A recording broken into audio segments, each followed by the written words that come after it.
Alors, bonjour à toutes et à tous à cette journée d'études langue, discours et idéologie.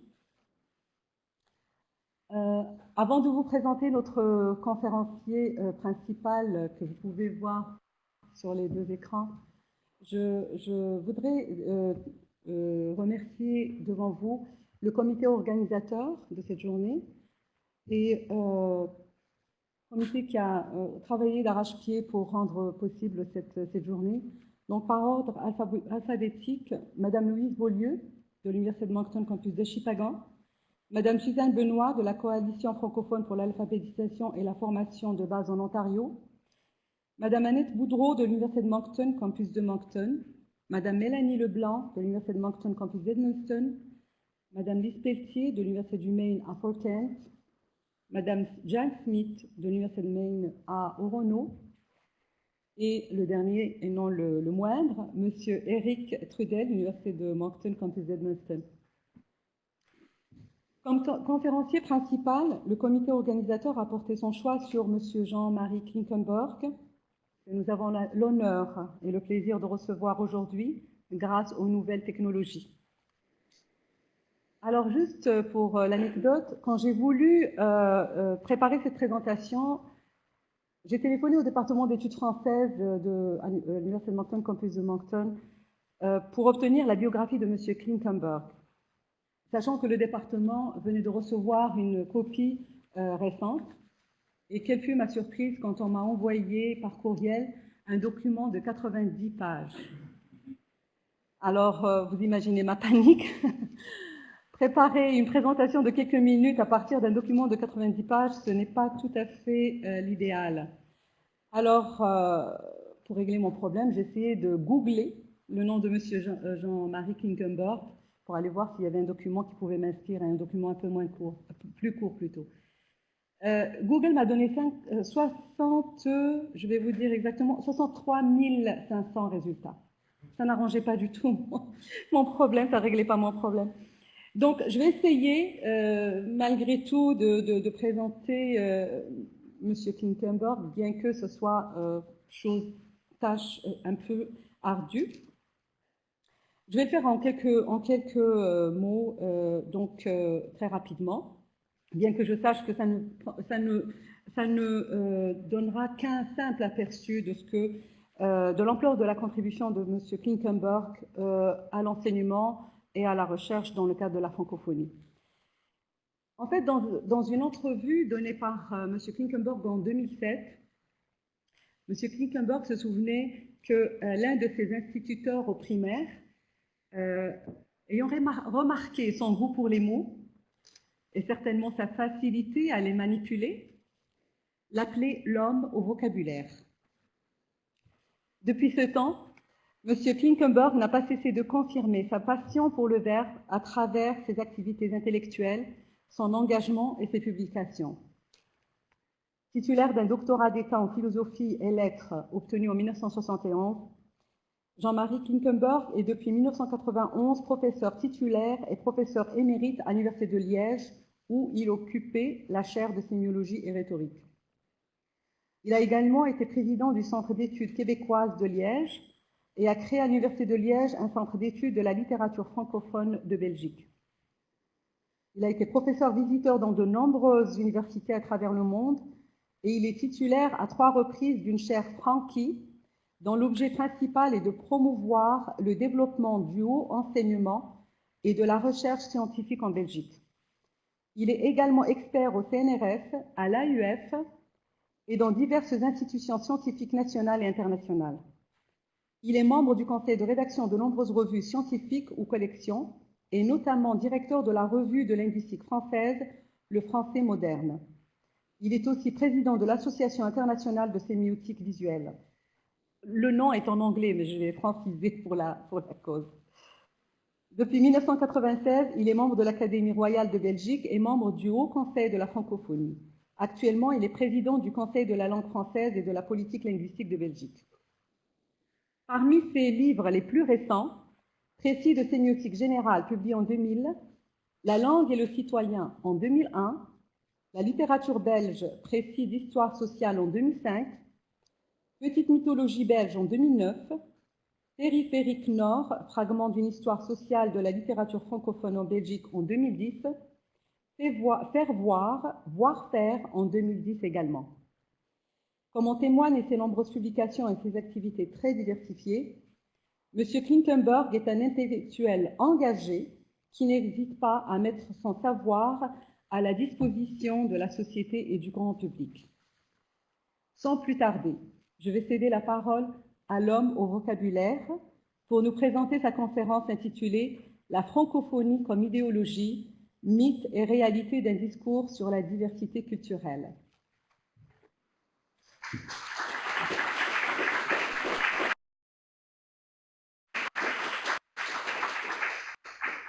Oui, merci Semira Beliazit pour votre présentation élégante.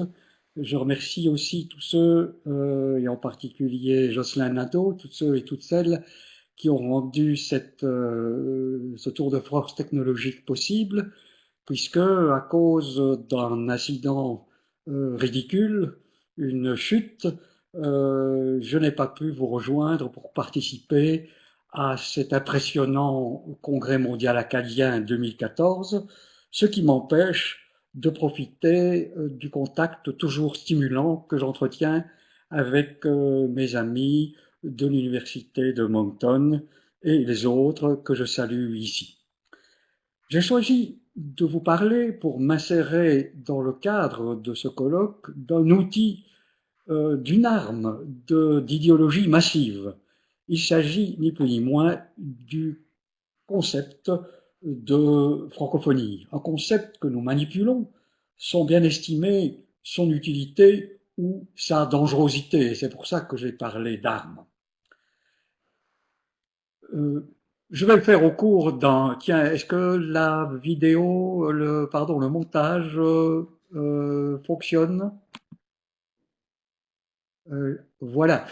Donc, la francophonie comme idéologie, je vous mets sous les yeux le plan que je vais suivre, comme ça vous pourrez vous rassurer au moment où nous arriverons au point numéro 5, en vous disant, ça y est, il approche de la fin. Et donc, je voulais parler de la francophonie, cette francophonie qui est un lourd instrument idéologique à cause d'une série d'ambivalences qu'il véhicule. Je n'apprends rien à aucune des personnes qui sont rassemblées dans la salle à laquelle je m'adresse en leur disant que le mot de francophonie a au moins deux sens, un sens officieux et un sens officiel. Dans le sens officiel, la francophonie et plus précisément l'Organisation internationale de la francophonie, OIF, est l'ensemble d'États qui déclarent dans une formule mystérieuse avoir le français en partage et qui se rassemblent lors de sommets de la francophonie pour discuter de problèmes de type social ou économique.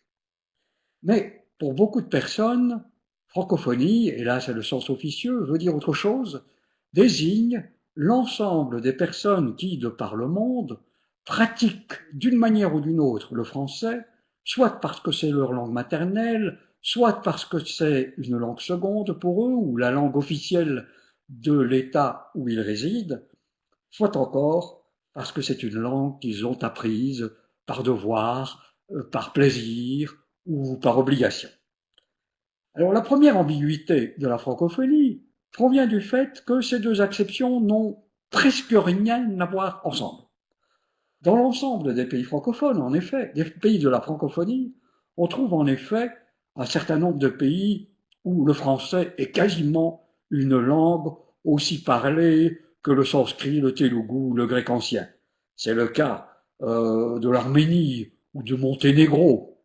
Et je ne suis sans doute pas le seul à me demander encore ce que le Qatar peut bien venir fabriquer dans une organisation internationale où il est d'ailleurs spectaculairement en retard de cotisation.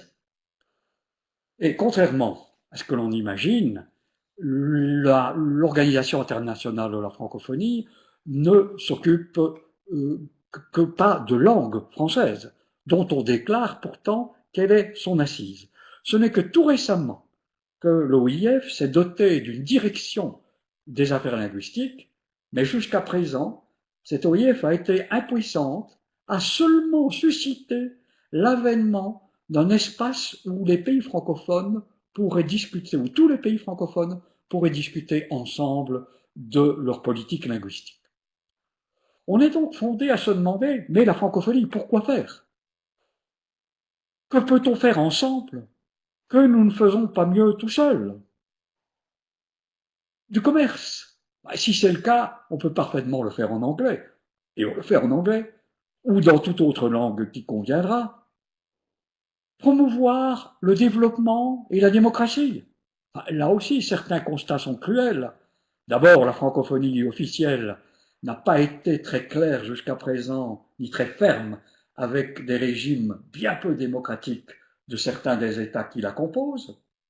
Et d'autre part, être francophone n'est pas un vaccin contre le racisme. En Europe, d'où je vous parle maintenant, c'est dans 2 pays francophones que l'on avoue le plus volontiers ses sentiments xénophobes. Selon une étude réalisée pour l'Union européenne, la Belgique, mon pays, vient en tête avec 22% des enquêtés qui se disent très racistes et 33% qui se disent assez racistes. Une Belgique suivie par la France avec 16 et 32%. On voit donc mal au nom de quoi la langue française pourrait avoir le monopole de l'expression de ses vertus. En dépit du mythe sans foi rapetassé, défendre la démocratie peut parfaitement se faire en allemand, en arabe ou en serbo-croate. Donc, la francophonie peine à se définir. Et il ne faut pas se leurrer. Un très grand nombre de décideurs en matière de francophonie sont aujourd'hui dans la position où certains curés l'étaient vis-à-vis de la religion au XVIIIe siècle.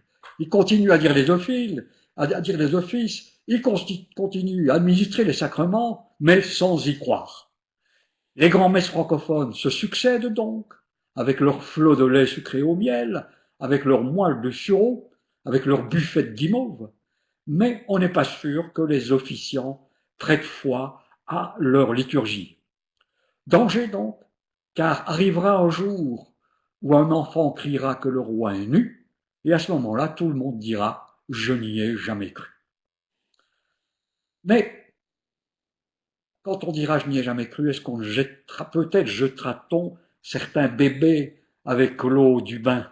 Si de bébés viables et intéressants sont engendrés dans le sérail francophone, il faudrait au moins leur donner les moyens de survivre.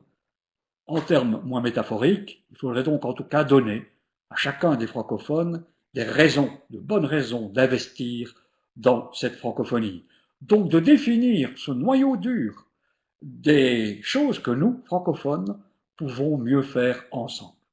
Alors ce noyau dur, ce commun dénominateur, se réduit nécessairement à pas grand-chose, puisque de par le monde, les francophones sont loin d'avoir tous les mêmes préoccupations à l'endroit de la langue française. Pour certains, c'est une langue dominante que l'on parle comme on respire l'air ambiant, sans devoir payer pour cet air ambiant. Pour certains, c'est la langue d'une minorité, mais d'une minorité prétentieuse et dominante. Ce fut le cas dans mon pays, où la majorité néerlandophone, pendant longtemps, était brimée par une aristocratie francophone qui se coupait d'elle par cette langue de l'élite. Ça peut aussi être la langue d'une minorité qui peine à se faire reconnaître, comme c'est le cas chez les Acadiens. Si donc tous les francophones ont vis-à-vis du français des relations différentes, que peuvent-ils faire ensemble? Une chose, mais une chose immense, combattre l'uniformité du monde. Car jamais, dans l'histoire de l'humanité, les échanges de tout type n'ont été aussi intenses et aussi inégaux, puisqu'aujourd'hui, une seule langue, l'anglais, s'arroge toutes les fonctions de prestige et de pouvoir, tendant à confiner les autres dans un statut second, quand elle ne les menace pas d'anéantissement. Alors, cette marche vers l'uniformité qui est à peine freinée par le dynamisme démographique de certaines collectivités, comme la collectivité hispanophone ou la chinoise, est nul doute, une catastrophe. En effet, si, du point de vue biologique, la diversité est un synonyme de vie, la chose est encore plus vraie pour ce qui est du monde culturel, puisqu'une seule langue représente à elle toute seule toute une encyclopédie, une bibliothèque, une connaissance globale du monde, une appropriation du monde. Donc, la première tâche de la francophonie est là, faire contrepoids à la massification mondiale, à l'hégémonie meurtrière. Et c'est bien le programme que s'est donné l'Organisation internationale de la francophonie. Elle veut se donner comme, s'offrir comme une alternative à l'homogénéisation. Mais si elle se donne cette mission, c'est au nom d'une conception bien particulière de la langue française, car il serait dans la nature de la langue française d'être une langue non alignée ou subversive. Lutter contre l'uniformisation serait donc pour le français une espèce de tâche messianique. Je tiens, pour moi aussi, que la défense de la diversité est la seule mission, je viens de le dire, que puisse s'assigner la francophonie. Mais c'est pour moi la conclusion d'un raisonnement que je mène sur un mode plus réaliste, et certains diront plus cynique. Ce raisonnement part de 3 constats. Le premier, c'est que dans le cadre de la compétition économique mondiale, les États francophones septentrionaux développés, la France, le Canada, la Belgique, ont intérêt à garder compétitive, à garder rentable leur langue. Un premier objectif, donc, qui est un objectif pragmatique et que l'on pourrait qualifier d'égoïste.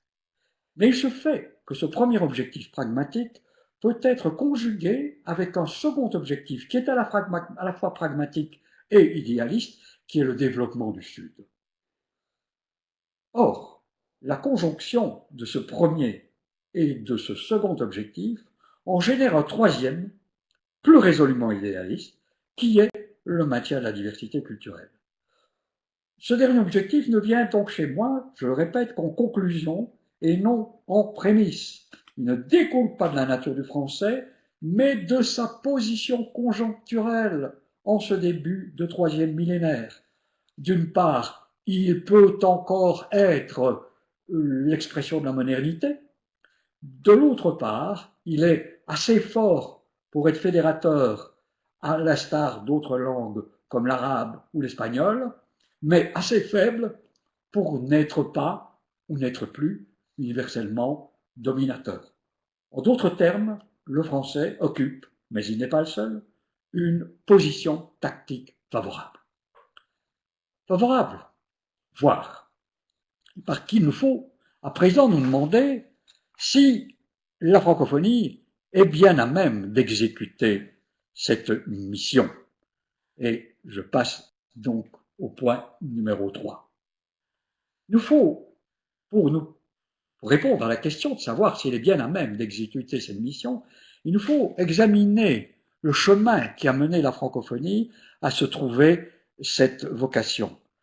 Ce que je ferai en partant de certains travaux sur la genèse du concept de francophonie, des travaux qui convergent pour mettre en évidence une série d'hypothèques qui pèsent sur elle.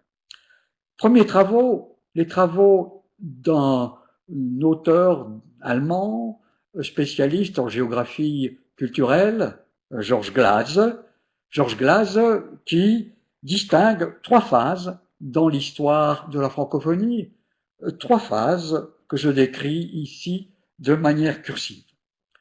Premièrement, la francophonie s'est construite au cours du processus de décolonisation comme une communauté cimentée par la langue du colonisateur. En quelque sorte, c'est donc un ensemble colonial moins le lien colonial. Si la rupture avec le lien colonial est proclamée dès le début, il n'en reste pas moins que la relation avec toute la mythologie française est très très claire. Le français, en effet, est d'emblée présenté comme le vecteur d'un idéal universaliste, d'un idéal humaniste, et la rhétorique qui institue cette image de la langue reproduit le topos d'une langue française qui est synonyme de culture. Deuxième temps, dans les années 70 et 80, des critiques s'élèvent contre le caractère néocolonial de la francophonie, ce qui l'amène à reformuler son discours. Et cette reformulation fournit un virage de 180 degrés, car dans cette mutation, la langue va passer à la trappe. Dans une étude statistique et lexicale, Glaz montre ainsi que la locution, l'expression langue française, qui était largement dominante jusque-là, disparaît pour laisser place à deux ensembles lexicaux qui signifient deux thématiques, la thématique de la paix, la thématique de la démocratie. Et c'est là que le mot francophonie fait non pas son apparition, il existait déjà en attendant son heure, mais c'est là que le mot francophonie s'affirme. S'affirme de deux manières. D'une part, en vainquant ses concurrents, comme gallicité ou francité, qui a tenu la corde à certains moments, et d'autre part, en restreignant son sémantisme. Aujourd'hui, par exemple, un énoncé comme celui que j'emprunte à cette œuvre extraordinaire et inoubliable qu'est Zazie dans le métro, un énoncé comme Gabriel vidant sa 5e grenadine pérorait devant une assemblée dont l'attention semblait d'autant plus grande que la francophonie y était plus dispersée, le mot francophonie est agrammatical. Plus personne ne l'utilise dans le sens de compétence en français qu'il a ici dans ce roman de 1959. La troisième phase s'ouvre à la fin des années 1990 et elle peut apparaître comme une prolongation de la précédente, à cette différence près que les valeurs proclamées lors de la deuxième phase s'institutionnalisent, l'OIF naît et la francophonie devient une réalité institutionnelle et cette francophonie se donne un programme, celui que j'ai décrit. En même temps, de nouveaux thèmes viennent s'associer au premier et graviter autour d'eux. À démocratie viennent par exemple s'ajouter le développement durable et le dialogue des cultures.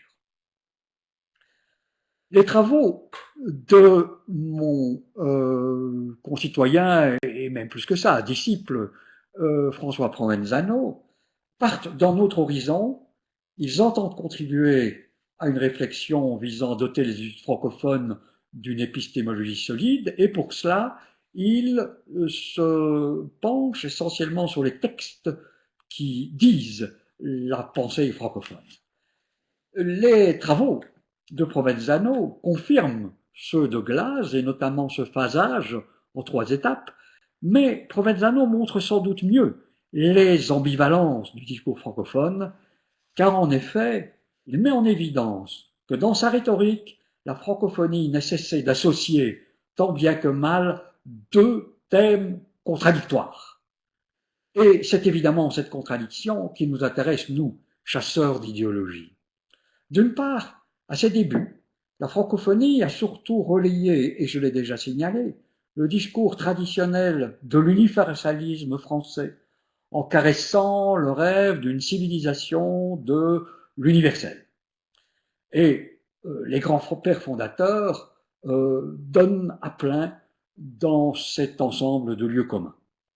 Mais dans le deuxième et dans le troisième temps, le constat de la diversité des situations linguistiques dans lesquelles le français est pris impose à cette francophonie d'ajouter un deuxième thème au premier, sans rien renier de celui-là. C'est cette fois-ci le thème, je l'ai cité, de la diversité culturelle et du dialogue des cultures.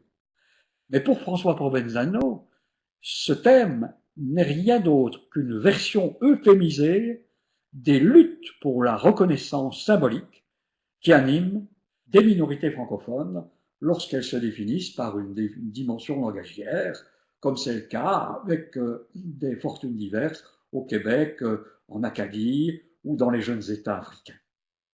Alors, cette reconversion donne le vertige. En effet, elle fait coexister le centripète et le centrifuge, le centripète gallo-centré et le centrifuge universaliste. Et elle ne peut opérer qu'en produisant évidemment une nouvelle image de la langue française aussi fantasmatique que celle qui voulait y voir une langue humaniste par excellence. Ce serait aujourd'hui une langue qui exprimerait fatalement, par destin, la diversité culturelle. Une telle superposition de valeurs crée évidemment un système de pensée qui est très difficile à lire. D'une part, la croyance en un français universellement pur à préserver d'un côté, et d'autre part, l'appel à l'échange culturel et au métissage de l'autre. Ce sont des postures qui ne peuvent pas déboucher sur les mêmes options en matière pédagogique, par exemple, ou en matière de gestion des productions culturelles. Donc une série d'ambiguïtés qui vont peser notamment sur la didactique, parce que ériger la francophonie en modèle de diversité linguistique relève d'un tour de force discursif, car le plurilinguisme de la francophonie est bien réel, bien sûr, mais il n'est pas le résultat des politiques linguistiques de la France et de ses alliés du Sud. Jusqu'en 1990, ces politiques ont visé notamment à refuser toute présence des langues africaines dans les systèmes éducatifs. On peut donc dire que le plurilinguisme proclamé aujourd'hui est plutôt l'enfant non désiré des politiques éducatives du tout français qui ont échoué à scolariser les masses en Afrique. Pour en terminer avec ce développement historique, il faut peut-être souligner une chose que, oui, François Provenzano, je montre ici ces deux ouvrages relativement récents, 2011 et 2012, comme vous voyez, il faut peut-être souligner une coïncidence que ni Glass ni Provenzano le soulignent, peut-être parce qu'elle est évidente, c'est que les deux modalités contemporaines du discours francophone naissent à deux moments historiques. La première, au moment où éclate la grande crise de la seconde moitié du XXe siècle, et la deuxième, au moment où il commence à être question de globalisation. L'impact de ces événements est grand, il est bien connu, mais je veux quand même en souligner deux aspects. Le premier, c'est que la nouvelle donne socio-économique a généré un nouveau rapport entre l'espace public et l'espace privé, et ce rapport tend à rendre le cadre étatique beaucoup moins opérant pour la gestion de la langue, de toutes les langues. Et en ce qui concerne le français, il apparaît aujourd'hui impossible de le maintenir seul dans l'espace public, même dans les pays les plus francophones, comme la France, au point de vue de leur statut et de leur corpus. La notion de diversité linguistique fournit donc une sorte de cadre commode pour intégrer cette concurrence. Par ailleurs, et comme je l'ai largement commenté ailleurs, dans les 1000 travaux dont Madame Beliazid a fait à la recension, la fragilité qui affecte dorénavant les sociétés développées en crise génère des besoins de stabilité nouveaux, ce qu'a d'ailleurs bien montré Christopher Lasch dans un ouvrage que je croyais faire apparaître à l'écran. Et il est donc tentant, pour combler ces besoins de stabilité nouveaux, de retourner les facteurs de fragilisation contre eux-mêmes, comme on retournerait un gant. La compétition sociale se mue ainsi en solidarité, le conflit linguistique en diversité, la différence entre chances de contact, la violence symbolique, qui n'est jamais loin, devient instrument de pacification. C'est donc une manière de participer à tous ces changements, mais sur le mode de la dénégation. Alors, si le mot de francophonie a une histoire, le mot de francophone en a une aussi. Et celle-là est beaucoup moins connue que la première. Elle n'a pas encore trouvé son historien. On sait qu'on doit ce mot à un géographe, Onésime Reclus, qu'il fait apparaître en 1880. C'est un mot qui restera pendant longtemps le mot d'un seul homme. Il faut attendre les années 1960 pour vous le voir renaître et voir en lui un mot apte à être partagé. Mais qu'est-ce que c'est en francophone? Dans la première phase, et pour Reclus, c'est une unité de compte dans des évaluations relatives à des prestations langagières. J'utilise à dessein un mot un peu mystérieux parce que ce n'est pas du tout des gens qui parlent le français que vise Reclus. Reclus vise plutôt, par le mot francophone, tous les gens susceptibles de devenir un jour locuteurs de langue maternelle française et peut-être de manière exclusive. Pour le dire brutalement, les francophones, c'est donc des parts de marché à conquérir. Leur donner ce nom-là, c'est donc leur faire cadeau d'une boussole, leur fixer un horizon, leur fixer une mission, en faire les dépositaires en puissance d'un trésor collectif et sacré que seuls pouvaient jusque-là conserver les Français de souche. Autrement dit, ce qui se profile dans ce discours, ce n'est pas une définition linguistique du francophone, il faut attendre l'époque contemporaine pour en trouver, c'est deux choses. C'est d'une part une confirmation du rôle de la France, communauté à la vocation civilisatrice universelle, quand Reclus dit « lâchons l'Asie, prenons l'Afrique », le nous qui s'exprime est évidemment le nous de la France seule. Il ne s'agit pas d'un nous qui serait celui de la communauté des locuteurs du français. Et donc, d'autre part, ce que nous voyons naître là, c'est une certaine conception de la langue qui pèse encore beaucoup sur le discours francophone. Le français que l'on nous convie à partager, c'est une langue idéale, inscrite dans un univers tout de permanence et de nécessité, proche du monde des idées, selon Platon, et nous savons combien, même si aujourd'hui plus personne ne veut s'appeler puriste, combien cette idée d'un modèle intangible règne encore, quand par exemple on parle de simplifier un peu cette orthographe mortifère qui fait des ravages chez les petits apprenants du français, qu'ils soient de langue maternelle ou non, on crie à l'atteinte, on crie à la médiocrité et à l'atteinte, partout, même là où ces ravages sont les plus forts. Le deuxième francophone naît au moment de la deuxième phase, celle où le concept de francophonie évacue sa variable linguistique. Alors vous allez me dire que bien sûr on ne peut pas l'évacuer du concept de francophone. Et on ne peut pas apparemment pour deux choses. D'abord parce que si on peut éliminer la notion de langue dans francophonie, ça va être plus difficile dans francophone où on désigne quand même quelqu'un qui a une certaine pratique. Par ailleurs, cette idée qu'on ne peut pas éliminer la dimension langagière est une idée d'universitaires, et ces universitaires sont aujourd'hui rassemblés dans la salle à laquelle je m'adresse. En effet, cette deuxième phase coïncide avec celle où on commence, où le monde académique commence à se demander ce que c'est un usager de la langue française, et où on commence à mettre au point des méthodologies de description du français d'Acadie ou du français du Québec, et où on se met à mettre au point des techniques de comptage. Pourtant, quand on regarde du côté du grand public, on voit qu'il y a une distorsion entre la conception du grand public et la conception universitaire. Et là, on voit un mouvement parallèle à celui que l'on a constaté avec la francophonie. Si le mot francophonie est devenu agrammatical, le mot francophone aussi, tel que l'utilise Queneau dans le même texte, est lui aussi agrammatical. Il nous parle d'une dame francophone, mais ce qu'il appelle une dame francophone, cette dame francophone n'est guère qu'une dame étrangère qui a des notions de français au point qu'elle peut s'adresser à l'indigène parisien.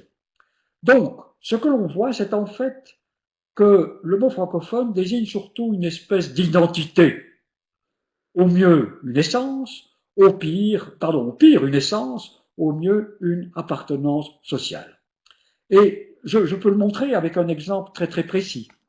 Lorsque l'Organisation internationale de la francophonie a publié la dernière version de sa synthèse La langue française dans le monde, elle a donné des chiffres sur le nombre de francophones dans mon pays. La Belgique est un pays qui comporte à peu près 11 millions d'habitants, et voilà-t-il pas qu'elle y dit nombrait un peu plus de 8 millions de francophones. Autrement dit, 77% de la population totale. Ce qui devait arriver, car j'avais mis en garde les responsables de l'OUF, ce qui devait arriver est arrivé. l'OIF s'est fait traiter au Parlement flamand d'impérialiste. En effet, la Belgique est un pays divisé, on le sait, où une majorité parle le néerlandais, où une petite minorité de 4 millions de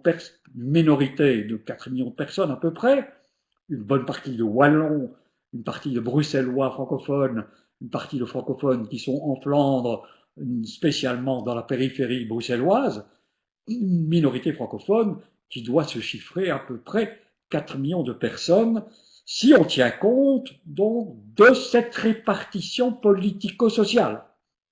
Mais l'OIF, elle, compte, qu'est-ce qu'elle compte? Elle compte les gens qui ont une connaissance du français, une connaissance qui est notamment donnée par l'école.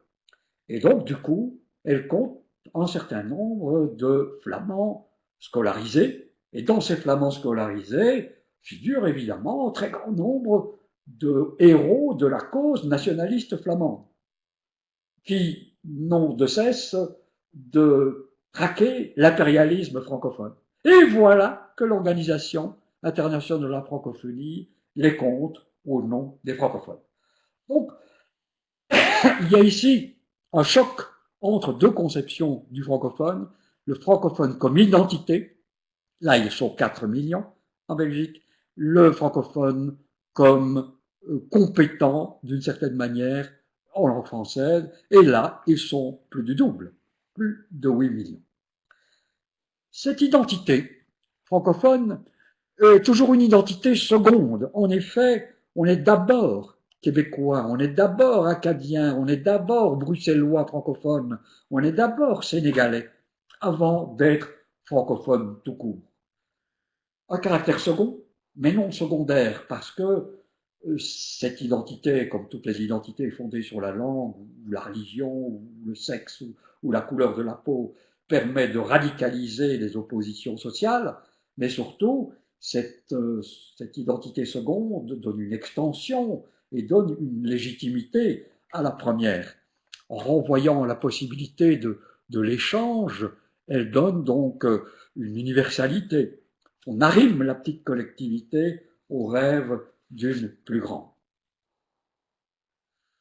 Bien, si, comme on vient de le voir, on doit interroger le substrat idéologique de la francophonie en l'historicisant, on doit faire de même avec le concept de la diversité culturelle. Défendre donc cette diversité culturelle, c'est assurément une idée généreuse, mais elle est tellement partagée, elle est tellement consensuelle qu'elle en devient suspecte. Et cette suspicion n'arrête pas de grandir quand on constate autour de nous que des grands organismes comme le G8 ou comme l'Union européenne mettent en avant ce souci de la diversité. Et c'est sans doute l'Union européenne qui a formulé avec le plus de soin le thème de la diversité culturelle au point d'en faire sa doctrine officielle. Et si vous voulez bien, je vais m'écarter un peu de l'Acadie pour revenir en Europe, pour parler un petit peu de la diversité culturelle et de l'Union européenne, pour dire qu'il y a véritablement là une espèce de schizophrénie. Le principe de diversité est réaffirmé dans toutes les chartes qui fondent l'Union européenne, et lorsque un semblant de constitution a vu le jour, un des articles fondateurs, c'est l'objectif de l'Europe, qui est l'épanouissement des cultures des États membres dans le respect de leur diversité, et c'est allé jusque dans une devise, qui n'est pas devenue officielle, qui était « unis dans la diversité ». Et ne soyons pas polémiques, le souci de promouvoir le plurilinguisme s'est concrétisé dans un certain nombre de programmes et dans des opérations à long terme, comme par exemple une journée européenne des langues qui se célèbre chaque année au mois de décembre. Alors, l'Europe, paradis de la diversité culturelle. Quand on regarde la réalité, on s'aperçoit que ce programme est loin d'être mis en application. En effet, On constate par exemple que les pratiques effectives au sein de l'Union européenne vont toutes dans le sens de l'unilinguisme. Aujourd'hui, les communiqués de presse, les rapports des conseils des ministres, les rapports des commissions ne sont la plupart du temps disponibles qu'en anglais. De même, les appels d'offres, si je dois remettre un projet de recherche scientifique, cet appel d'offres sera en anglais et je devrais le rédiger en anglais. Alors d'un côté, on a les symboles. Mon petit passeport, par exemple. Mon petit passeport, toutes les langues de l'Europe y sont le serbo-croate et, et, le portugais et le grec. Mais quand il s'agit de gros sous, en effet, il n'y a plus qu'une langue. Euh, Pourquoi ce raz-de-marée de l'anglais? Pour diverses raisons. Des raisons anecdotiques évidentes, qui est notamment le recrutement des pays de l'Union européenne qui n'arrêtent pas d'élargir cette union. Mais sans doute la vraie raison n'est-elle pas dite. C'est le fait que le véritable fondement de l'Union européenne est un principe économique. Ce principe économique, c'est la libre circulation des biens et des personnes. Et manifestement, ce principe économique prévaut sur le principe de diversité culturelle. On sait déjà que les mesures de protection linguistique susceptibles d'être prises par les États, par exemple des dispositions prescrivant que l'étiquetage des produits importés doit toujours se faire dans les langues nationales ou locales, loin d'être considérées comme de justes applications du principe de diversité, sont considérées comme des entraves à la diffusion de ces produits et constituent par conséquent des violations du véritable dogme de l'Union. Donc, ce détour par l'Union européenne doit nous pousser à examiner d'un œil critique la question de la diversité culturelle lorsqu'on en fait la définition de la francophonie, et notamment doit nous pousser à la regarder autrement que comme un programme purement humaniste, et j'y reviendrai dans ma conclusion. Car en effet, il me semble que pour accomplir la mission qu'elle s'assigne, la francophonie doit sans doute donner au concept de diversité un contenu plus énergique et plus réaliste que celui auquel renvoient les incantations de certains de ces ténors. Un contenu plus réaliste et même peut-être plus prosaïque. En effet, on peut constater que le plurilinguisme peut ne pas seulement être une malédiction, la malédiction de Babel, elle peut aussi générer des profits dont il n'y a pas à rougir. J'ai la chance de m'adresser à une série de personnes dont la plupart résident au Nouveau-Brunswick. Or, on sait que cette province a misé sur le bilinguisme d'une bonne partie de sa population pour attirer un très grand nombre d'entreprises, et en particulier des centres d'appel. D'autres exemples existent ailleurs. Pensons à celui de l'Inde, qui a réussi à délocaliser à son avantage et au détriment de certaines industries chez moi, plusieurs entreprises en misant sur les compétences linguistiques de ses diplômés. Tout ceci pour dire que la question de la diversité linguistique n'a, à mes yeux, des chances d'être posée en termes efficaces qu'à condition de lui donner une dimension économique. Il y a donc là un très gros travail à faire sur les esprits. Bien sûr, nous partons d'une ambivalence de la diversité. D'un côté, elle est un obstacle, comme je viens de le rappeler avec le cas de l'Europe, et de l'autre, comme je viens de l'affirmer, elle constitue un puissant argument économique. Comment articuler ces deux phénomènes? C'est extrêmement délicat, et ce qui nous le montre, c'est la promotion de la diversité des expressions culturelles telles que l'UNESCO l'a défendue en 2005. La question de la diversité s'est posée en effet une première fois dans le cadre des accords économiques internationaux lorsque il s'est agi d'élaborer l'accord de libre-échange nord-américain entre Canada et États-Unis. C'est le Canada qui a, pour la première fois dans l'histoire, apporté une victoire au principe de l'exception culturelle en protégeant son industrie audiovisuelle, en la mettant à l'abri des dispositions de l'accord. Ce principe a été réaffirmé une seconde fois lors des discussions qui ont mené à la création de l'Organisation mondiale du commerce en 1994. Cette fois, ça a été les Européens qui sont montés au créneau en exigeant le droit de sauvegarder leur production culturelle, y compris par des questions de quotas ou par du protectionnisme. Et c'est alors que dans une troisième phase, le concept d'exception culturelle a donné naissance à celui de diversité culturelle. L'objectif était le même, exclure la culture des négociations commerciales multilatérales, mais on s'est dit qu'il valait peut-être mieux le faire dans un cadre différent, celui de l'UNESCO. Mais comme vous le voyez, nous sommes dans l'ambiguïté. Le concept de diversité est beaucoup plus consensuel, beaucoup plus flou, plus sujet à interprétation que celui d'exception culturelle. Car en effet, ce troisième acte, dans lequel il faut le noter, j'ai oublié de le préciser, c'est la francophonie, qui cette fois-ci, après les Canadiens, après les Européens, c'est la francophonie officielle qui a été le fer de lance du combat pour la reconnaissance de la diversité culturelle à l'UNESCO. Ce combat a donc débouché sur quelque chose de flou et même de faible. Car en effet, au moment où je vous parle, un accord de partenariat transatlantique entre l'Europe et les États-Unis risque bien de réduire à néant dans ce double espace états-unien et européen tous les acquis dont je viens de vous parler en les frappant purement et simplement d'illégalité.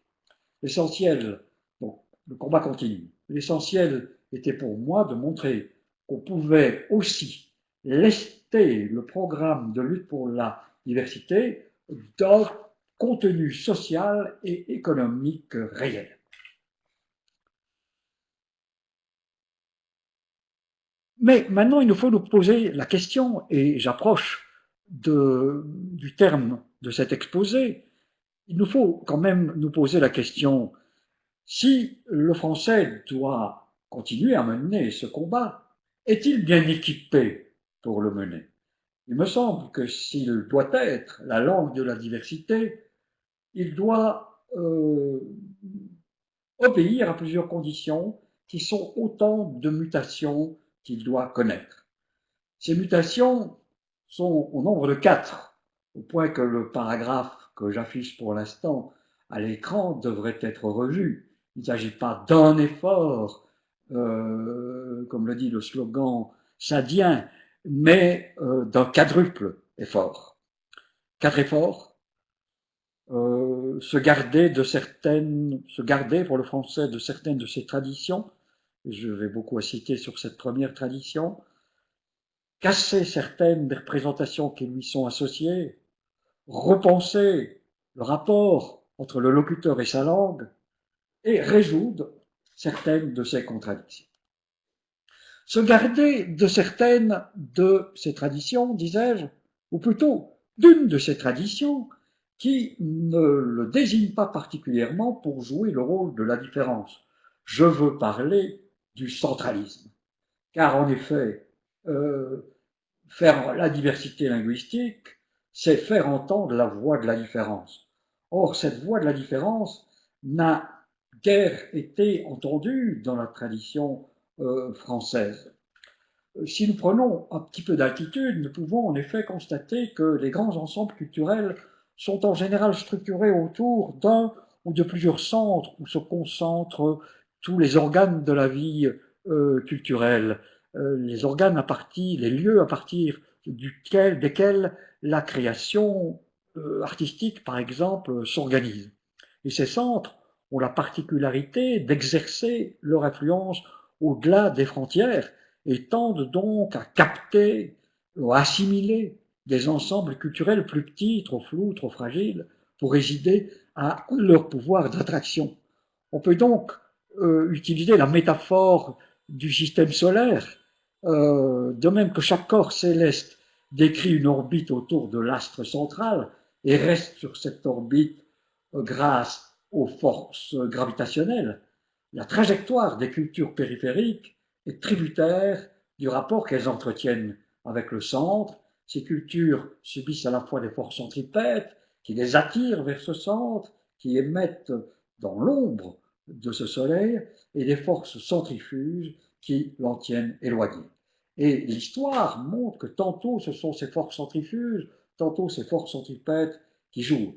Jusqu'il y a peu de temps dans mon pays, on ne parlait pas de littérature belge, mais bien de littérature française de Belgique. C'était une manière de montrer que c'était les forces centrifuges qui jouaient. Aujourd'hui, plus personne ne parle, si on en tentait qu'on n'en a jamais parlé, de littérature française du Canada, littérature française du Québec. Non, on parle de littérature québécoise, on parle de littérature acadienne. Donc, tous les ensembles culturels peuvent être décrits en termes de tendance vers l'indépendance ou vers l'indépendance. Et c'est là qu'il y a l'exception française.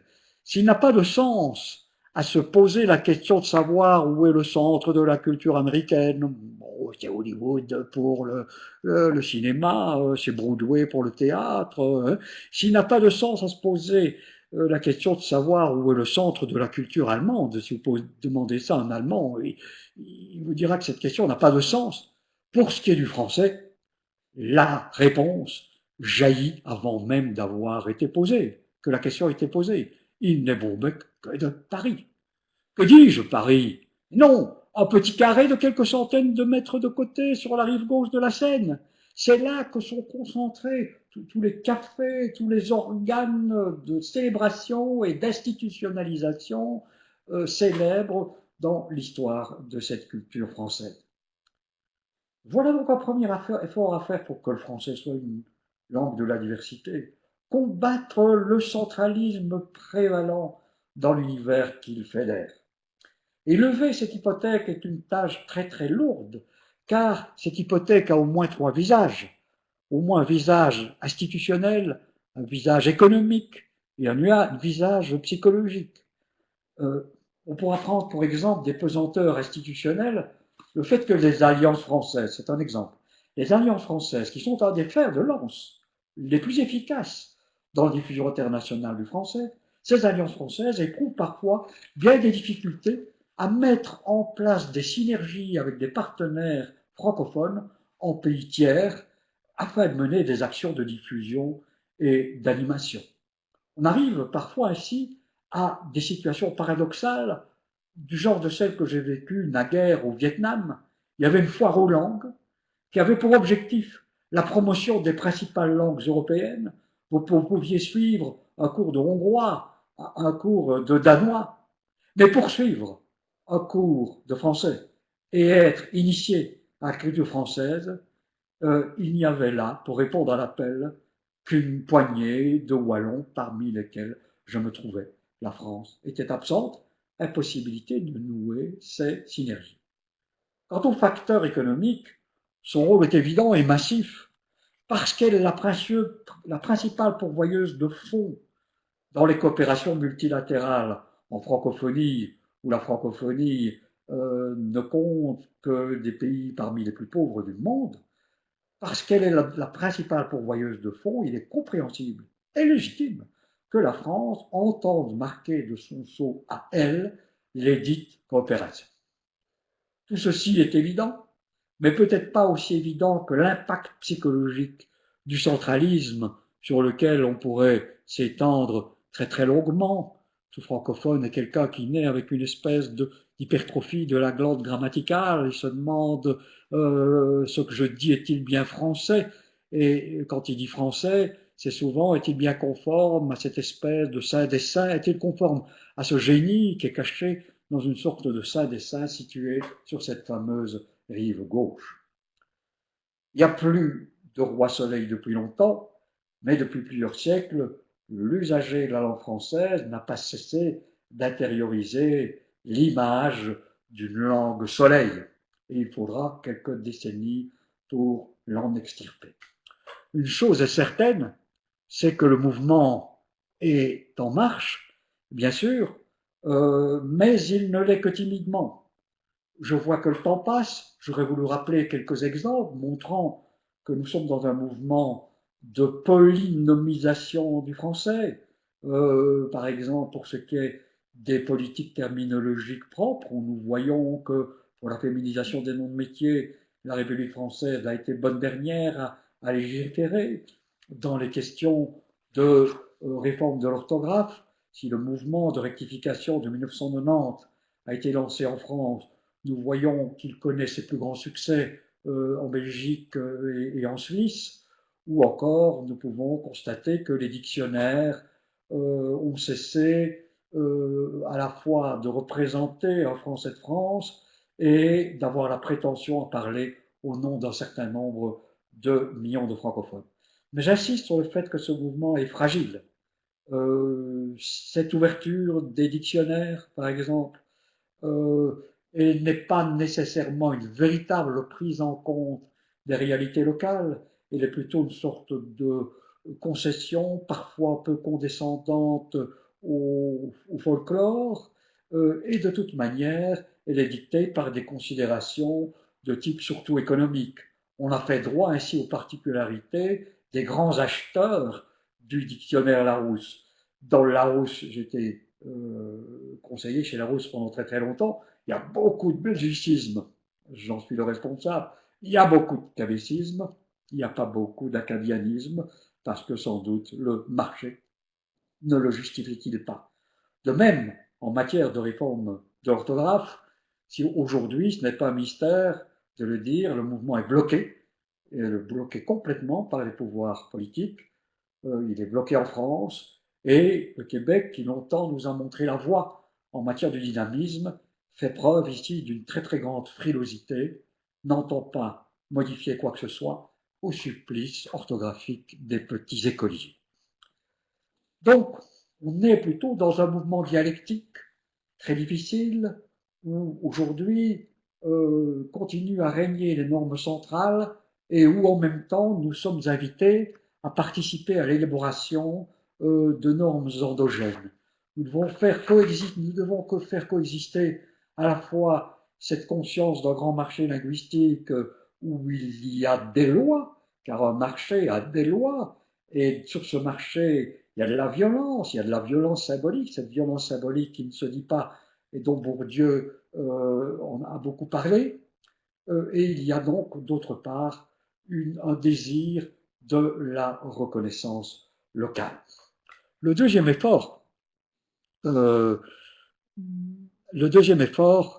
à consentir, c'est de donner une image nouvelle du français. Les sondages montrent que les francophones sont unanimes à voir dans leur langue une langue harmonieuse, raffinée, mais aussi une langue résistante à l'évolution, difficile à apprendre, intraitable à l'égard de son utilisateur. Et comme il arrive souvent, l'image construit la réalité. Il est notoire que dans la plupart du monde non francophone, le niveau d'exigence du cours de français est bien supérieur à celui du cours d'espagnol ou du cours d'allemand, et ce qui crée de nouvelles barrières pour le français. Il est donc capital de donner aussi une nouvelle image un peu différente de celle qui est véhiculée partout, le français comme langue de la haute couture, de la parfumerie, de la sauce béarnaise et des sacs Vuitton. Et ceci va être assez difficile, en effet, car il faut donner cette nouvelle image, une image qui est très très utile dans certains endroits, ou au Japon, ou en Corée, ou en Indonésie, où nous voyons des gens apprendre le français, non pas pour lire Montaigne, mais simplement parce qu'ils sont à la recherche d'opportunités économiques auprès d'entreprises françaises et parfois de certaines entreprises canadiennes.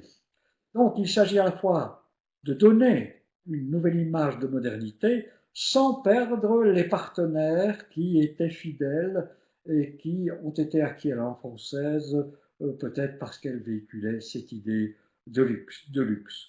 Donc, une fois de plus, une dialectique très très difficile où l'idéologie joue un très grand rôle. Comment rassurer le francophone quand il se voit le dépositaire légèrement schizophrène d'un double patrimoine, d'un patrimoine local enfin valorisé et d'un patrimoine universel, quand il se voit le double dépositaire toujours schizophrène d'un patrimoine séculaire et d'un patrimoine moderne.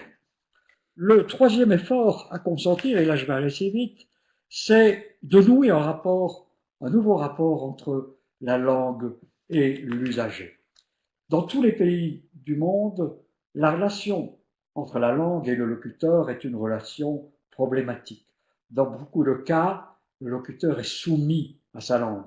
Lorsque nous sommes petits, et mon instituteur, si indulgent avec moi, comme on l'a dit en me présentant, était là pour me rappeler à l'ordre, je devais respecter la langue française. Donc il y avait au-dessus la langue française et en dessous moi. Et donc, pour beaucoup de locuteurs d'une langue, il y a cette idée qu'il est le locataire de sa langue, un locataire constamment gourmandé et surveillé, et qu'il n'en est jamais le propriétaire. Renverser cette idée est très important dans le cadre de la française, car bien sûr, tous ces siècles de discours sur la centralité française, sur la dignité de la langue française, ont intériorisé, comme je le disais, cette idée qu'il y avait là un génie que nous devons respecter. Il s'agit donc de dire le français est à nous, nous en sommes les propriétaires. C'est un outil pour nous et comme il doit en aller de lui comme tous les outils, nous allons le plier à nos souhaits, à notre destin. Donc, il s'agit de rapprocher la langue et le citoyen, c'est un des thèmes de cet ouvrage qui a été cité de 2001. Et assez fréquemment, d'ailleurs, lorsqu'on dit de moi que je suis un défenseur de la langue française, je m'en défends. Je dis non, je ne suis pas un défenseur de la langue française. Je veux défendre certains usagers de la langue française et qui ont besoin de cette langue française pour être défendus comme citoyens dans leurs droits économiques, dans leurs droits sociaux, dans leurs droits culturels, comme dans leurs autres droits. Quatrième mutation, il faut sortir de la contradiction dans laquelle s'enferme parfois le francophone, réclamant pour lui l'exception culturelle. Il se comporte parfois comme l'impérialiste qu'il prétend combattre, convaincu qu'impérialiste il ne saurait pas l'être, lui. Mais ce qu'il exige face à l'anglais, est-ce qu'il ne doit pas l'offrir aux autres? Par exemple, en aidant les langues africaines, à dire la modernité, ces langues africaines qui étaient exclues de la scène pédagogique jusque dans les années 90, comme je l'ai déjà dit. Par exemple, en admettant que dans les pays francophones, d'autres langues se parlent qui méritent de vivre, en ne refusant pas chez lui au Corse ou à l'Alsacien ce qu'il réclame pour sa langue dans le monde. Il s'agit donc de conclure un grand pacte de langue, défendre sa langue en protégeant d'autres. La chose est moins paradoxale qu'il y paraît d'abord, mais ceci est une autre histoire. Il faut que je conclue. Dans son livre « La diversité contre l'égalité », Michaels montre que les politiques américaines visant la promotion des minorités ethniques ont certes donné leur chance à quelques-uns à l'intérieur de ces minorités. Mais les résultats sont là. Elles ont simplement diversifié la couleur de la peau, le sexe et la langue des dominants, sans porter atteinte à l'injustice fondamentale, mère de toutes les autres, l'inégalité économique. Et quelque part, d'ailleurs, dans l'interview, je pense, Michaels utilise à l'intention des Français une formule choc en élisant Obama, nous avons élu un Sarkozy noir. L'inégalité, non seulement ces politiques n'ont en rien affecté le rapport de domination, mais elles ont soufflé sur ce rapport un nuage de fumée qui s'exprime bien dans le sous-titre anglais de l'ouvrage, comment nous avons appris à aimer l'identité et à ignorer l'inégalité. Pour Michaels, plus la France, les États-Unis et le Canada sont devenus inégalitaires, plus ils se sont attachés à la diversité. C'est comme si tout le monde avait senti que le fossé grandissant entre les riches et les pauvres était acceptable du moment qu'une partie des riches était issue des minorités. Autrement dit, la diversité ne réduit pas les inégalités, elle en est le cache-sexe. Elle se contente de les réguler en les adaptant à un système fondamentalement inégalitaire. En adaptant, excusez-moi, ce système fondamentalement inégalitaire à la réalité du monde globalisé qui est, lui, multiculturel. Il n'est pas douteux que la thèse de Michaels est simplificatrice.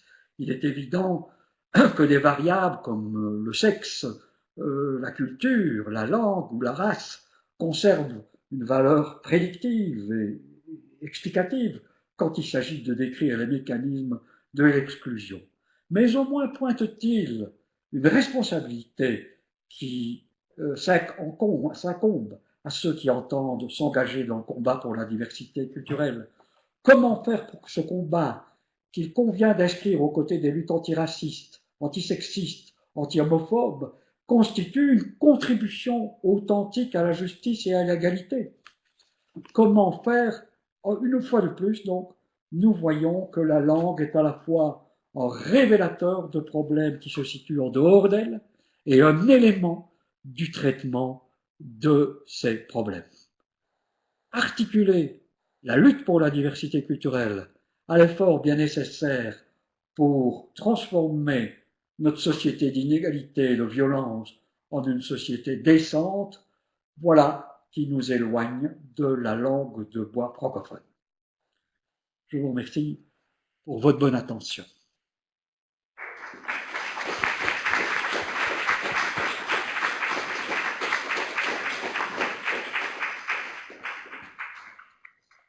Au nom de l'assistance, permettez-moi, Monsieur Klinkenberg, de vous remercier pour...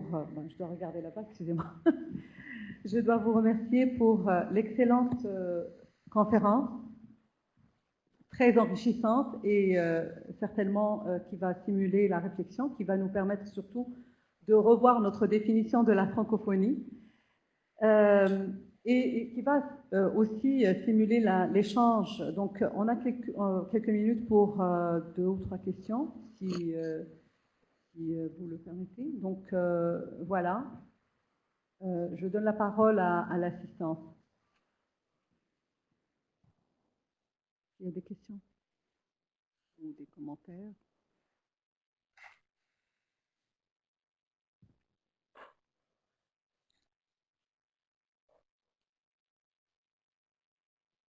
Monsieur Klinkenberg est disponible à répondre à vos questions?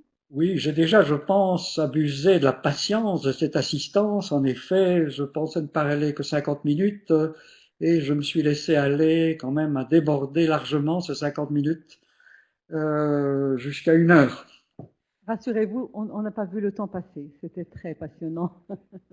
Là, il y a une question.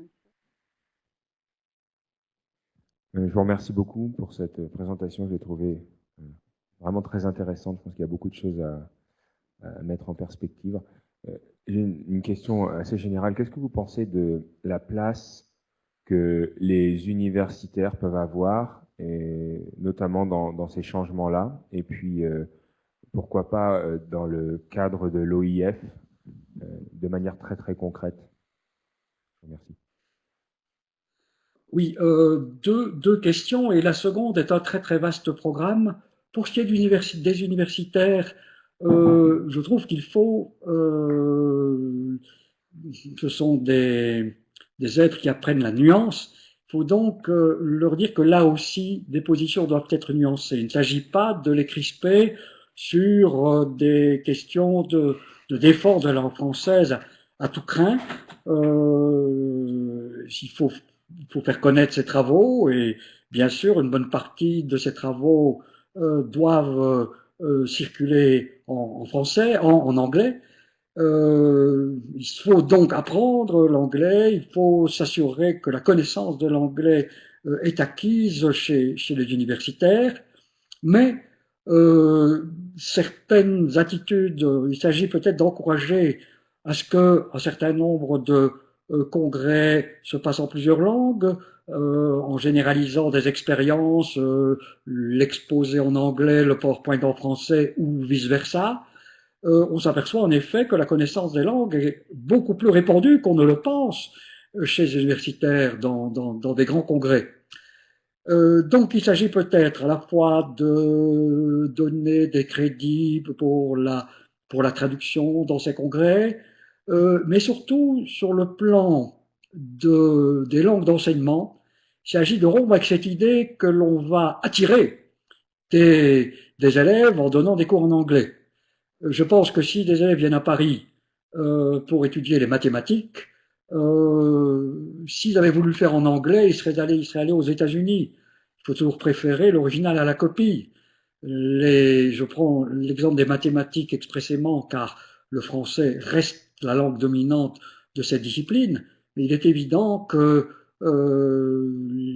des cours de mathématiques donnés par des experts français en français ont plus de chances d'aboutir à de meilleures performances en étant donnés en français. C'est ainsi que, dans mon université, j'ai beaucoup lutté pour que la langue de l'enseignement reste bien le français.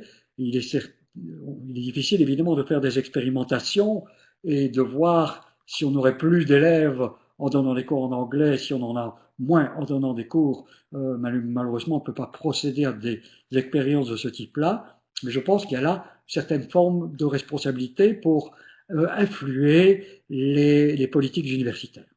En ce qui concerne l'Organisation internationale de la francophonie, comme je vous l'ai dit, elle vient de se doter récemment d'une direction des affaires linguistiques et je pense qu'il faut la stimuler, notamment pour qu'elle mette en place une enceinte de discussion où il pourrait y avoir un partage sur des problèmes langagiers entre pays francophones.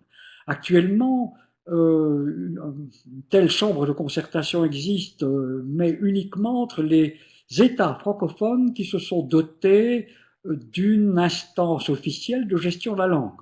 Autrement dit, ça ne concerne que le Québec avec son conseil et son office de la langue, la France avec sa délégation générale à la langue française et aux langues de France, la Suisse qui a une délégation générale à la langue française et la Belgique francophone.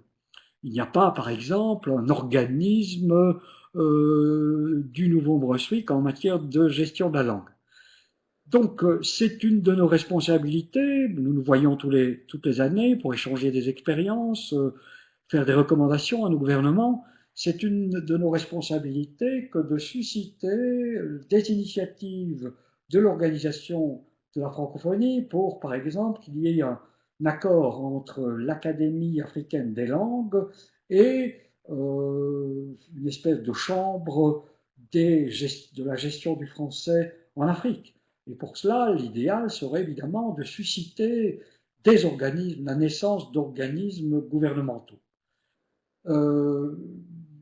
Voilà donc par exemple une chose que l'OIF peut faire. Mais comme vous le voyez, il s'agit pour elle non pas de sortir de son périmètre, d'où la langue jusqu'à présent a été exclue, et d'autre part de susciter des initiatives chez certains partenaires gouvernementaux.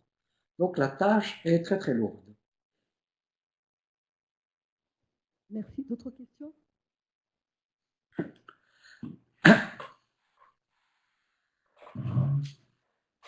Bonjour, je voudrais d'abord vous remercier pour cette présentation que j'ai trouvée extraordinaire à entendre, mais je voudrais... J'entends mal, hein? Pardon?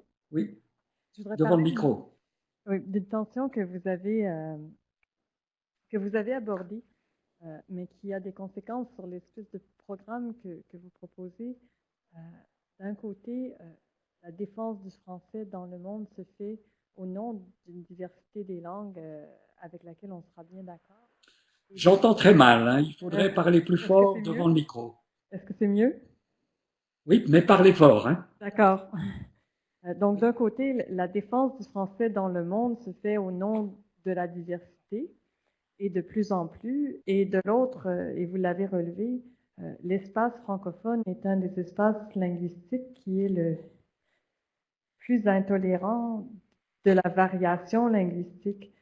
Et de ce point de vue-là, la francophonie semble, oui, un lieu important pour toutes sortes de raisons, pour préserver une diversité, mais de l'autre, un des lieux où c'est le plus difficile de le faire, où c'est le moins attirant d'aller faire ça dans ce lieu-là. Est-ce qu'il y aurait des pistes de solution à ce dilemme-là que vous auriez à proposer? Je pense en tout cas, je n'ai pas de véritable réponse à cette solution. Comme je l'ai dit, la conception d'un espace où la variation existe est en marche et la responsabilité que nous avons, nous, universitaires, est grande. Nous l'avons prise depuis certaines années en tenant des colloques comme celui que vous tenez qui commence maintenant, en mettant en place un appareil conceptuel avec des notions comme par exemple normes endogènes, en dégageant de l'argent pour étudier ces variétés, pour constituer des bases de données, bien sûr, mais il faut aussi prouver le mouvement en marchant. Aujourd'hui, j'ai dit 90 et 70, comme je le dis toujours dans la vie. Pendant très très longtemps, je donnais une conférence en France où je disais 70 et 90. C'était peut-être une manière pour moi de mépriser ceux qui m'entendaient, comme s'ils avaient été incapables de comprendre. Non, je pense que nous devons ne pas maquiller nos particularités aussi, pouvoir les affirmer dans cet univers. Une deuxième chose que je voudrais faire apparaître aussi, et qui est peut-être très très utile, c'est la comparaison avec les grands autres univers culturels. La francophonie n'est pas seule. Si elle veut remplir sa mission, elle ne pourra le faire. Et d'ailleurs, la lutte qu'elle avait entreprise et qui a abouti au fameux document de l'UNESCO allait dans ce sens-là. Et si elle veut aboutir, elle doit le faire avec d'autres espaces culturels comme l'hispanophonie, la lusophonie, l'arabophonie. Non seulement il s'agit d'opérer des synergies institutionnelles avec ces autres espaces qui malheureusement ne sont pas structurés de la même manière que la francophonie, mais cette comparaison, cette fréquentation fera apparaître que ce sont des espaces où l'unité fonctionne très très bien avec la diversité. Il y a bien une Real Academia de la Lengua Española, mais cette Real Academia, Académie royale de la langue, bon, elle a en fait des succursales. Il y a une Real Academia de la Lengua au Costa Rica, comme il y en a une au Venezuela, et il y en a même une des États-Unis, de los Estados Unidos. Faire percevoir que et l'anglais et l'espagnol sont en excellente santé avec et peut-être même à cause de l'acceptation de la diversité, voilà une leçon qu'il faut faire entendre aux francophones. Merci. Une dernière question si... Non, ça va? Une dernière? J'ai une autre question pour vous. J'enseigne moi-même aux États-Unis, et puis donc j'enseigne la langue et la littérature francophone. Et depuis quelques années, peut-être une dizaine d'années, il y a eu une volonté aux États-Unis d'embaucher, de former et d'embaucher des professeurs qui sont spécialisés en francophonie et non plus seulement en littérature française en tant que telle. Il y a aussi, je pense, des dynamiques très intéressantes qui se passent aux États-Unis en ce moment. Bon, il y a de fortes communautés francophones qui existent. Zachary Richard, hier, parlait d'une possibilité d'ouverture aussi en Louisiane, notamment dans les écoles d'immersion, et ne pas s'en tenir à cibler des élèves, des enfants qui viendraient de milieux francophones, donc une volonté d'ouverture, et je pense que ça va dans le sens de ce que vous disiez par rapport à la diversité. Et ma question est, est-ce que vous pensez que les États-Unis, par rapport à une certaine neutralité aussi, par rapport à la langue française, d'une certaine manière, pourraient servir de laboratoire et il y a des mouvements. Bon, j'ai habité aussi dans le Maine, donc je me suis rendu compte de cette volonté, de ce dynamisme de certaines communautés francophones du Maine, et cette volonté d'associer à autre chose et à un pragmatisme, par exemple, économique. Donc c'est une question générale. Mais les États-Unis comme sorte de laboratoire, que pensez-vous de ça? C'est très intéressant, je n'y avais pas tellement pensé. J'avais un petit peu pensé dans un cadre que je vais signaler, que je vais désigner là, maintenant tout de suite. Mais vous avez 1000 fois raison, évidemment, puisque tout ce qui se passe aux États-Unis finit par se passer ailleurs dans le monde, en raison de cette espèce de modèle gravitationnel que j'ai décrit pour les langues, mais qui vaut évidemment au niveau global pour l'ensemble des cultures. Et il y a pour le moment un mouvement que l'on peut observer partout dans le monde, sur lequel je viens d'écrire un article qui est encore inédit, qui est le mouvement de transformation des études françaises en études francophones. C'est donc dans ce cadre-là que j'ai été attiré par le fait que ce mouvement est universel, bien sûr, mais est très sensible aux États-Unis. Il est très sensible aux États-Unis. Bon, je ne vais pas évidemment vous donner la teneur de cet article, ce serait une nouvelle conférence, mais il faut évidemment voir d'une part que c'est lié, à la redéfinition du français sur le marché des langues, où pour sauver le français, il faut le replacer dans de nouveaux cadres, français et langue des affaires, française aussi, et donc les études francophones constituent un de ces nouveaux cadres qui permet de sauver le français. D'autre part, il faut mettre en relation cette transformation des études françaises en études francophones avec l'avènement de nouveaux paradigmes, et des nouveaux paradigmes qui se sont mis en place aux États-Unis d'abord, bien sûr, des paradigmes comme ceux que fournissent les études postcoloniales ou les études de genre, bien sûr. Études francophones, études postcoloniales, même combat. Alors, sur ce, je vais remercier encore Monsieur Klinkenberg pour cette conférence. Merci beaucoup à vous tous qui avez participé à l'échange. Vous avez été présents ici. Puis voilà, donc la discussion pourrait continuer. Probablement quand vous allez venir au mois de... Non, je dois regarder là-bas. D'octobre, oui. Excusez-moi. Quand vous allez venir au mois d'octobre, nous pourrons continuer à échanger avec vous sur cette question. Et justement à ce propos, j'ai un cadeau pour vous. Je vais vous le montrer. Est-ce que vous le voyez? Je le vois. Je vois les trois couleurs. Et je vois trois couleurs, mais je ne vois pas l'étoile jaune qu'il doit avoir sur la couleur bleue. J'espère qu'elle y est.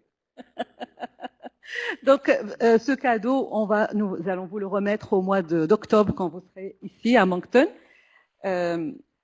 Pour ceux qui ne le savent pas encore, M. Klinkenberg va recevoir le doctorat honorifique de l'Université de Moncton. Donc, ça va être un grand plaisir, un grand honneur pour nous. Et avant de nous quitter tous, j'aimerais remercier en nom de tout le monde ici présent la contribution de notre équipe du TI, sans laquelle nous n'aurions jamais pu avoir cette très belle conférence. Jocelyn, Eric, Merci, Denis Jocelyn. Et bien d'autres personnes. On va les applaudir. Donc encore une fois, merci beaucoup. Merci pour tout le monde et bonne continuation, bon colloque. Merci pour votre accueil. Bon colloque à tout le monde et bon festival mondial d'Acadie. Merci, Monsieur Klinkenberg. Et bon rétablissement à vous.